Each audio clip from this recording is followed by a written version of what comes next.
everyone, Kate here from Fehu Finance, and today I'm going to be talking about 10 lessons I learned from the richest man in Babylon. Quick preface, this review is in no way financial advice, and all lessons are reiterations of chapters from the book in my own words. Let's get into it. Around 4,000 years ago, ancient Babylon was thriving. Fast forward to 1934, and a series of clay tablets have been unearthed on a scientific expedition. They are dated back to ancient Babylon, and archaeologists are shocked to discover that the writings on the ancient tablets translate into parables about finance that are still relevant all these millennia later. Today, almost a century since these tablets were unearthed by archaeologists, they are still relevant. This book shares these lessons about making money, keeping money, and making your money work for you, and I'm going to go right ahead and share these with you. The 7 cures for a lean purse. Cure number 1. For each 10 coins you put into your purse, spend only 9. In this book, they're talking coins made of gold and silver, but in modern life, this would translate into saving 10% of your earnings. If you're still living at home, you can save more than 10% because you probably don't have to pay for electricity, gas, food expenses, mortgage, and all of that. The second cure for a lean purse is control thy expenditures. So budget your money, pay for the necessities, then use your extra money to enjoy yourself without spending more than 90% of your earnings. Keep that 10% in your savings. The third cure is make thy gold multiply. This cure is all about using your money to earn more money. So you want your money to be working for you. And by working for you, I mean you are the boss and the money is your employee. If you have your money working for you, maybe in investments for example, then you will always have a stream of income flowing into your purse. The fourth cure is guard thy treasures from loss. An example of this from a movie is that scene from One Wrong Decision, when Heath Ledger's character Jimmy buries an envelope filled with $10,000 in the sand at Bondi Beach while he goes for a swim. When he comes back, all the money is gone.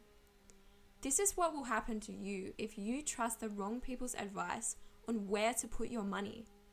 So you must prevent your purse from ever emptying once it has been filled. Invest only where your money is safe. Protect it from unsafe investments. If a furniture maker gives you advice on investing in jewelry, don't take the advice, or you'll end up like Jimmy with no money left. Only trust people who know exactly what they're talking about. Consult the wise.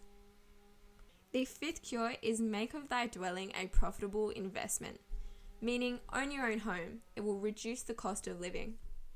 Now, this rule I would say is not as applicable in areas such as Sydney where the housing is so expensive, or if you are not planning on living in the place for a long period of time. Sure, if you own your own house, it will be less expensive in the long term, but you decide how realistic that is for your current situation. The sixth cure to a lean purse is ensure a future income. This chapter is about providing in advance for the needs of yourself in your old age and for your family. In Australia, this basically means superannuation. If you want to learn more about superannuation, which I highly suggest you do if you want to retire with plenty of money to last the rest of your lifetime, then you should check out our video on that. The seventh cure is to increase thy ability to earn. So in this chapter, there is a list of things one must do to respect themselves. You must pay your debts with promptness. So pay people back as soon as you can and don't buy more than you can pay for. You must take care of your family and have compassion for those who are struggling with misfortune. Be thoughtful and help these people within reason. So overall, the seventh cure is to study and become wiser, more skillful, respect yourself, increase your powers and abilities, and build confidence in yourself. Those are the 7 lessons for growing your purse. Now, the next thing I'm going to talk about is a very interesting chapter about luck. In ancient Babylon, there was a building called the Temple of Learning, and in this temple, the teachers were volunteers. I like this quote. Within its walls, all men met as equals. The humblest of slaves could dispute with impunity the opinions of a prince of the royal house. A rich and wise man named Arcad was known as the richest man in Babylon, and he had a special area where a group of men would meet and discuss interesting topics. One night, a man brought up the topic of luck and asked if it could be discussed. The men begin this discussion by talking about gambling. So it seems logical that with gambling, you'd have good luck, because you could win big. But that is not true. Arcad refers to luck metaphorically as a goddess, and he says to the men, "I look to find her, not at the gaming tables or the races, where men lose more gold than they win, but in other places where the doings of men are more worthwhile and more worthy of reward."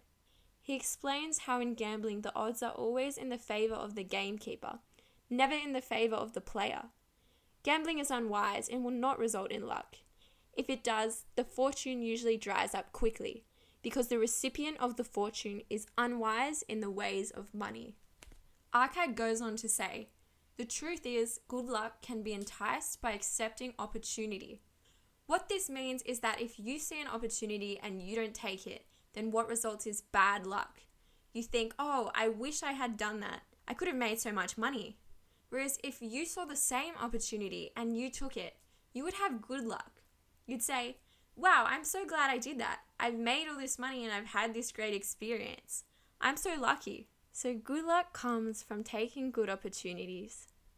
Before I finish off the review, I want to add an important lesson that I personally learnt. Start accumulating wealth at a young age. Don't put it off thinking there's more time. The time goes quick. So we are actually only halfway through the book. There are plenty more lessons to come. So if you'd like to see a part 2, chuck us a comment. Don't forget to like and subscribe. Thanks for listening.